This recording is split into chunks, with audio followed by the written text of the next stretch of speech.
اور ہیلتھ ہم نہیں دیں گے، دو میک پہ خود رکھیں۔ آج دیکھو وہ جاپان جو دنیا کے صفحے اول کی قوم میں شمار ہو گیا ہے۔ تو جو تعلیم ہوتا ہے بنیادی طور پر وہی قوم کی ترقی کا راز ہے، اور صحت کہتے ہیں ایک اچھا جو ہے صحت مند آدمی جو ہے نا وہ صحت مند جو ہے نا وہ دماغ رکھتا ہے۔ یہ صحت اور تعلیم کا 24 تعاون کا تعلق ہے۔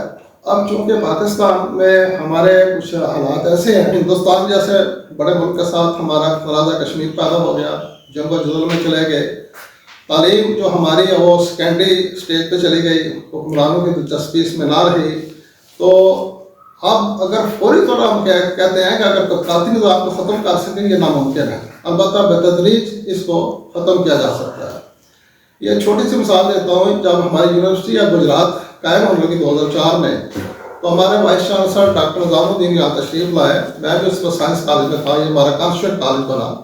تو وائس وی سی صاحب سے ہماری اکثر ملاقات ہوتی، تو نے کہا تھا کہ ہم اس گجرات یونیورسٹی یا گجرات میں وہ